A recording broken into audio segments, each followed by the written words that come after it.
بسم الله الرحمن الرحيم. يا أيها الذين آمنوا لا تكونوا كالذين كفروا وقالوا لإخوانهم إذا ضربوا في الأرض أو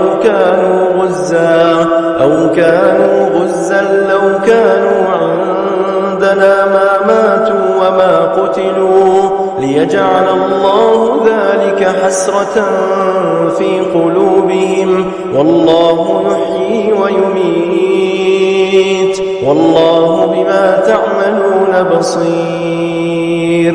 ولئن قتلتم في سبيل الله أو متم لمغفرة من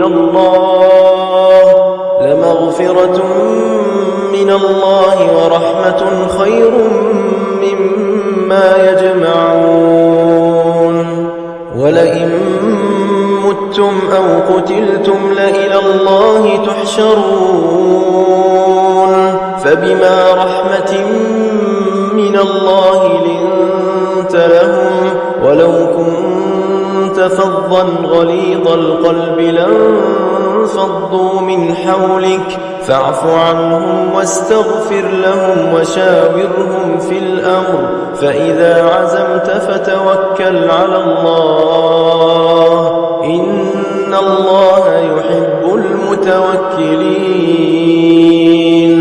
إن ينصركم الله فلا غالب لكم وإن يخذلكم فمن ذا الذي ينصركم من بعده وعلى الله فليتوكل المؤمنون.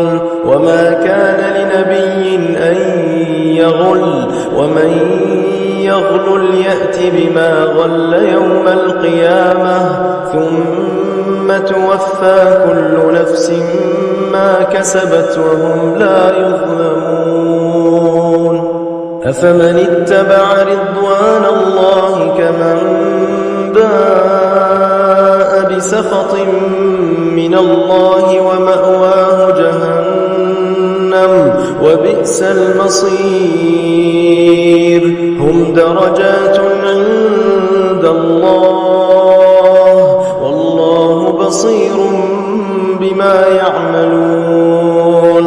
لقد من الله على المؤمنين إذ بعث فيهم رسولا من أنفسهم يتلو عليهم آياته ويزكيهم ويعلمهم الكتاب والحكمة وإن كانوا من قبل لفي ضلال مبين. أولما أصابتكم مصيبة قد أصبتم مثليها قلتم أنى هذا قل هو من عند أنفسكم إن الله على كل شيء قدير. وما أصابكم يوم التقى الجمعان فبإذن الله وليعلم الذين نافقوا. وقيل لهم تعالوا قاتلوا في سبيل الله أو ادفعوا قالوا لو نعلم قتالا لاتبعناكم هم للكفر يومئذ أقرب منهم للإيمان يقولون بأفواههم ما ليس في قلوبهم والله أعلم بما يكتمون. الذين قالوا لإخوانهم وقعدوا لو أطاعونا ما قتلوا قل فادرءوا عن أنفسكم الموت إن كنتم صادقين.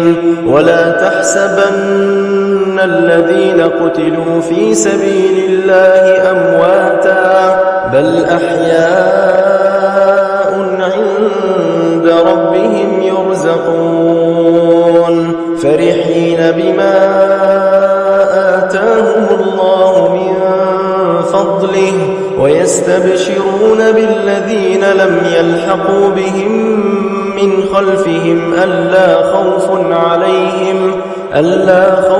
عليهم ولا هم يحزنون يستبشرون بنعمة من الله وفضل وأن الله لا يضيع أجر المؤمنين.